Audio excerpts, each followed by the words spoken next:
and welcome to the One Life Church devotional series where we go through the entire Bible in 20 months.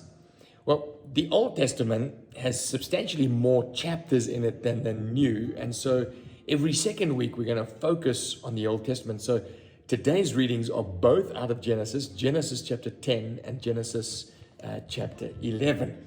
In Genesis 10, we see the family line of Noah. We see his son Japheth and all the descendants of Japheth. And then we see the sons of Ham. Now, Ham was the youngest of the boys, and he had been very dishonoring to his dad. He had mocked him when he found his dad drunk. And what we see in the lineage of Ham is people that follow in the footsteps of their father. And then we see the sons of Shem. And it's from the sons of Shem that Abraham eventually came. Which moves us to chapter 11.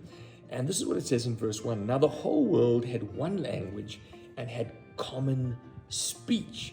And it looked like that when they were cooperating and they were communicating with one language like that, they moved eastward and they got involved in incredible exploits. And so it says they said to each other, "Come, let us make bricks." So we see the beginning of industry. They're not just moving rocks now they're actually baking bricks.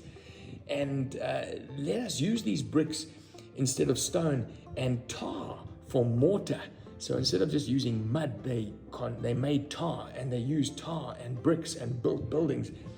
And so we see the beginning of industry, the beginning of manufacturing. I'm standing here in a building that my dad is busy building for himself. And so there's brick and mortar, and there's nothing like the smell of a construction site. And it gets something going. I mean, we've been wired to create and to build and to develop. Because when God said, go and multiply and go over the earth, he said, work the ground. And he said, be constructive, be productive. And so this is what the people were doing. But then something turned. And they used their skill for idolatry. They said, come, let us build us of a city with a tower that reaches to heaven, so that we may make a name for ourselves. Rather than worshiping the name of God, let's make a name for ourselves. Let's reach up to the heavens. Let's demonstrate our own glory. And then we see God's kindness. He says, look, I'm not going to let you do that. I'm not going to let you become idolatrous. And so he says, you know what we're going to do? He says, come, let us go down and confuse their language so they won't understand each other, so that when they're conspiring to be idolatrous, it won't work for them. And it got me thinking a little bit of what I've been counseling, and people I've been counseling in the last little while.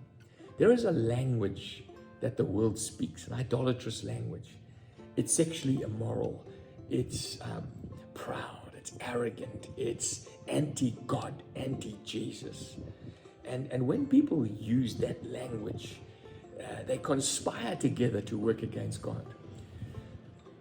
I have been counseling some marriages in the last little while that have had this common factor. The wives have come home and said to the husbands, pack your bags and leave. All three marriages that I've been dealing with. And they're leaders in the kingdom. And this is what's been common. They have been watching series on TV, particularly on Netflix, and have become addicted to it.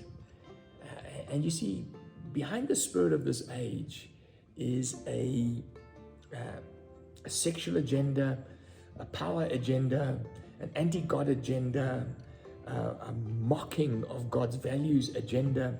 And when you baptize yourself in that night after night after night after night, and you get addicted to these series, it eventually wears you down. And eventually you get to the conclusion that I want to actually experiment in my marriage like these people do on TV. And so I'm not saying don't watch TV, but I'm saying just be careful. Be careful the language you speak.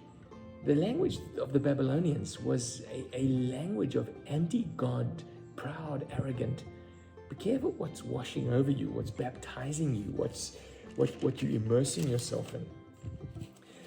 Anyway, the story continues with Abraham's line in this family tree, and we wind up in verse 30 where it says this. Now Sarai, who was married to Abraham, was childless because she was not able to conceive. So this chapter sets us up from Noah all the way down through to Abraham, and we now, tomorrow, are going to move on to the story of Abraham. But it starts by saying he was married to a woman who was barren. Listen, just because you are not fruitful right now doesn't mean God doesn't know, and doesn't mean God hasn't got huge plans for you. He has. He wants you to be fruitful. He doesn't want you to be idolatrous and follow the way of the world. He has a plan for you. And so I think that our encouragement out of the text today is be careful what you listen to. Be careful what you immerse yourself to. Be careful who you align yourself with. Because even if your life is fruitless at the moment, fruitfulness doesn't lie down that Babylonian road. Fruitfulness lies in the heart and the promises of God for you. And so I look forward to seeing you tomorrow as we tackle the life of Abraham and Sarah.